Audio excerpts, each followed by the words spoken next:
Hey guys, it's Jared with ComparePropFunds.com, your source to instantly compare the best prop firm offers 24/7, 365. Today is my recap for day 14, day 15, and day 16 of my 50K evaluation with Topstep and BluSky. As you guys know, I've already passed my 50K evaluation with BluSky, and all we have left is my Topstep evaluation. So let's get into it. Here's a quick little update. I am up $1,600.65, over halfway to my goal. So really right now with Topstep, I can hit the gas and hit the target any day I want until hopefully before my renewal. So I will be stepping up my game. Today was a roller coaster. Today was a CPI print. Today was also the day I recorded all of this and forgot to put the audio on it. So I'm going to do this a little faster than I did the first take. I'm going to start with Monday. Again, I've been sick, and we could pull up the calendar, but Monday was a solid day. It wasn't a perfect trading day, but what you can see here is, I took my first trade about half hour into the open. And again, for me, I'm either using my two setups, either my 15-second EMA chart or I'm using my Fibonacci levels. So as you can see, my average hold time on Monday was 44 seconds for winners, just about a minute for losers. So for me, when I get into a trade, I want to see it work right away. The longer it takes, the less likely it's going to work out. Nothing special that jumps out to me about this day. I wasn't feeling good, so for me, I'm taking my setups, kind of trying to get in, get out, and get back to sleep. Looking at yesterday was another good day. So better win rate, not quite to my goal of about $300 in this account per day, but you can see my first trade was a loser. I went to the long side, and what I like is, it was quickly a loser. I was able to kind of take a deep breath, find the long, and when I take that next long, I don't want to try to get it all back. I want to take my setup, which is 5 points to the upside or downside. And you can see there, take another 15 minutes. And now when I start to see the market is actually going to the short, and I'm able to catch a few nice trades. And then towards the end of my trading session, I go short for a fourth time. It becomes a loser. I kind of probably minimize the loss there. And you can see the hold time was almost 4 minutes. So that had plenty of time to work for me when my average winner's a minute, my average loser's 1 to 2 minutes. So that's kind of telling me, okay, maybe I'm not reading the market right if I'm still trying to go short and the market's already bouncing. And taking a quick little hitter, I can tell, my nerves are a little off. So I'm going to go ahead and walk away for the day. And today was a day that we want to kind of discuss. So you can see my win rate's okay. I only made $7, but let's talk about it because this is where we can glean some value from you guys. These two losers, what I think is important is you can see the main problem is I oversized. So had I taken my normal one contract, these would have been manageable. And I think what happened for me psychologically was I had hit my target, but I knew I needed to kind of maybe hit double target to try to get this valuation passed before my renewal date. And in doing so, I pushed it. But the smart thing is if we look at these trades, everything was exited at the same time. So if I have a stop and it's come and I'm obviously long in this trade and I'm adding, but I'm not giving the trade more room to work, right? I'm just trying to say, okay, maybe my entry was bad. Maybe it was not so hot. Ugh.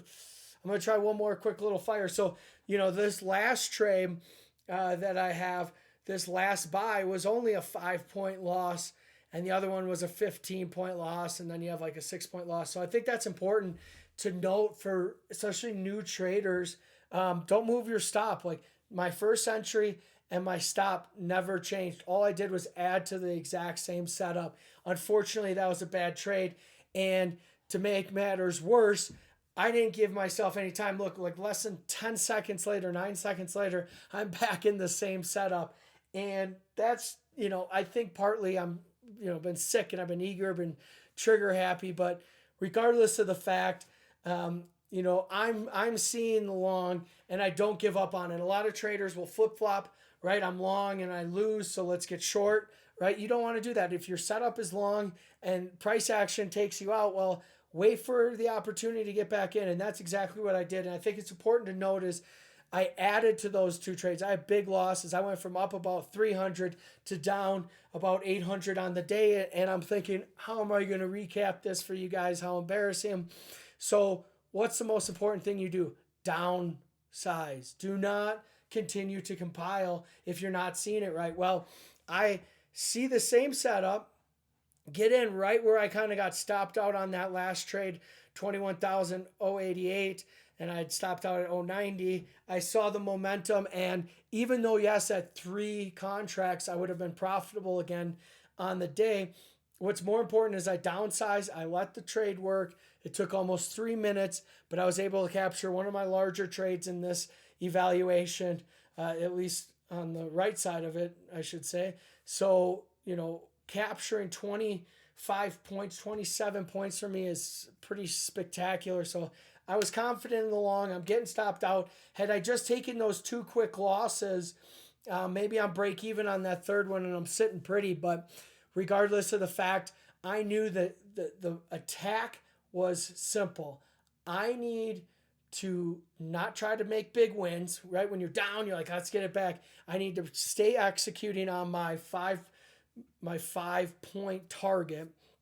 And so you can see here too is when I don't see it working, right? My average losers 1 to 2 minutes. Here, both these hold times were over a minute, but barely lost anything. But price action wasn't doing what I wanted it to. Don't sit in the trade just hoping for it to work. Get out, clear your mind, and that's exactly what I did. Took those couple quick break-even losses is what I would say. And then finally I caught that move to the upside in a few different modes here. This first one took the longest, took a few minutes, then took a couple minutes.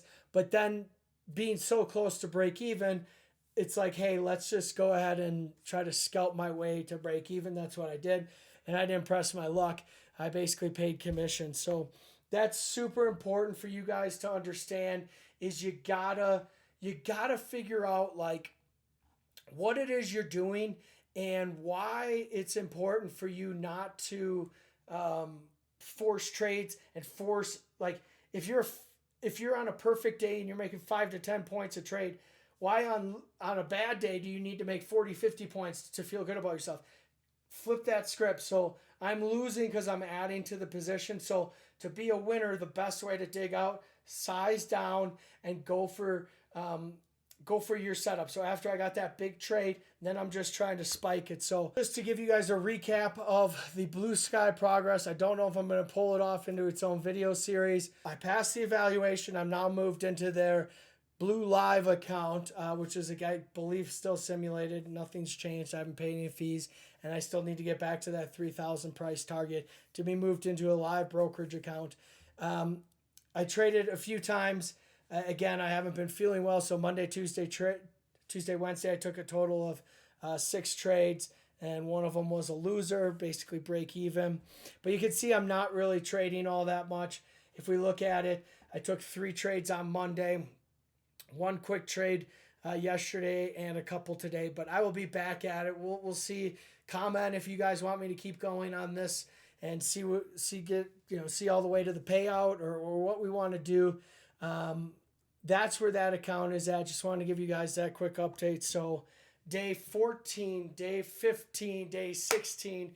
Thank you for watching. I appreciate it. Keep it classy and let your trades do the talking.